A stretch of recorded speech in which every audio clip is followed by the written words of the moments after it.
Hindi lang aralin ang natututunan ng mga kabataan. Dito rin nahuhubog ang pagkatao, pangarap at mga pagpapahalaga sa buhay.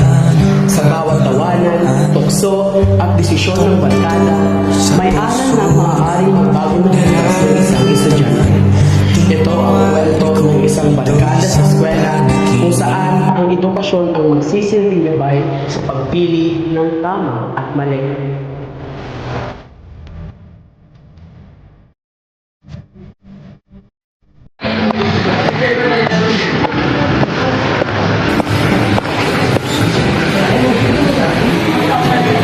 Okay class, pag-aaralan natin ngayon kung paano nakakapekto ang bisyo sa ating kalusugan. Katulad na lamang ng bisyo na paninigarilyo at pag-inom ng alak. Nagdudulot ng malubhang pinsala sa ating pisikal na katawan. Oh, rinig mo ba yung sinabi ni Teacher May kanina? Sabi ko naman sa'yo, itigil mo na yung pagsisigarilyo mo. Alam mo nakakasama yan sa kalusugan, tapos araw-arawin mo pa. Alam ko naman yun eh. Kaso problema lang, parang yun lang alam ko paraan para hindi ako nakalimutan sa problema ko. Naku Chris, hindi rason ang problema para gawin mo yung bawal. Oo nga no, pero hindi ko naman kasi mapipigilan yung sarili ko para Alam mo Chris, hindi ko naman pinipilit yung sarili mo na baguhin yan. Pero sana naman, tulungan mo rin yung sarili mo na makarayo rin yung solution.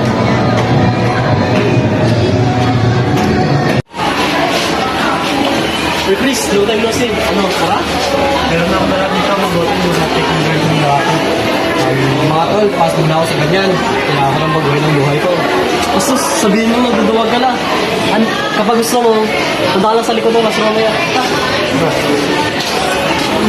Hindi ko sana ako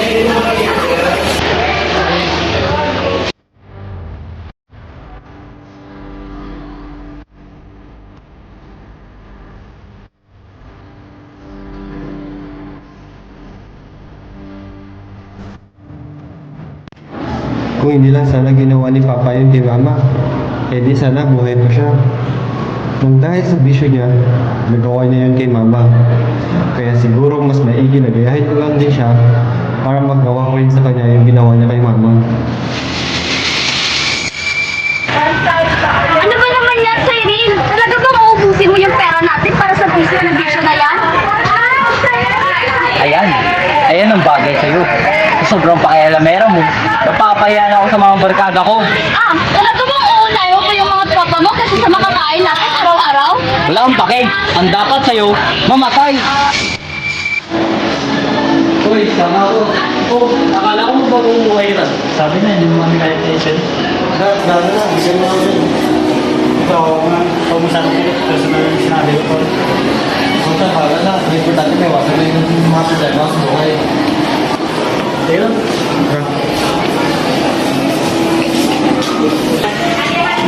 Good morning, Chris. We need to talk. Ha? Bakit mo sir? Basta, just follow me.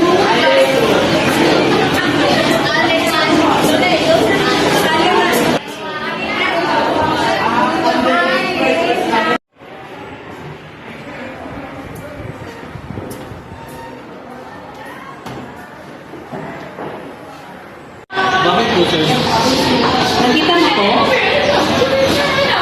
May nag-stand na estudyante sa admin office, din mo yung nakuha na naninigarilyo. Ano ba naman yan, Chris? Ikaw pa naman yung may pinakamataas na grado sa buong school, then ito pa yung malalaman namin? I'm really sorry sir. Hindi ko lang talaga pigilan yung sarili ko. Magpapala na po kasi ng problema yung buhay ko. Sorry po talaga. I'm really sure na may possibility na matanggal ka sa honor list this semester. Kung di mo babaguhin yung sarili mo. Promise sir, I will do my best po talaga na babaguhin ko ang sarili ko at iwan ito. Talaga lang. Dahil kung hindi, baka ako pa mismo yung papatalsik sa'yo sa school.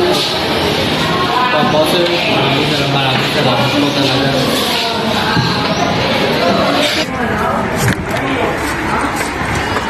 Sarah, kausapin mo naman ako. Ano ba naman yun Chris? Nag-promise ka di ba? Sinira mo naman yung promise mo. Sarah, please. Nagawa ko lang naman Nagawa? Nagawa na naman ba dahil sa problema mo? Ilang beses ko bang sabihin sa'yo na hindi rason ang problema para sirahin mo yung pagkatao mo?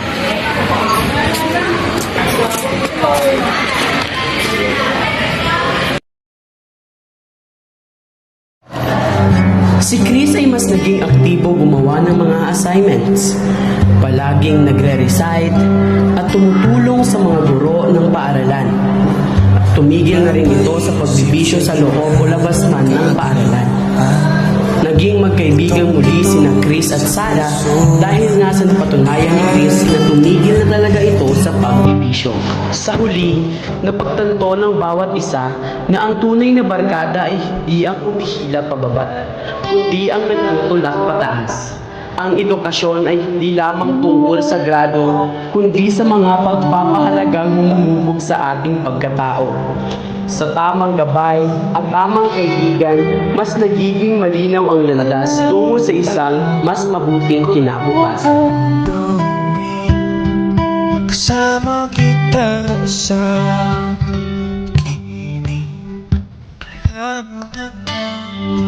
sa ilalim ng langit, ika'y gabi ko. Kasama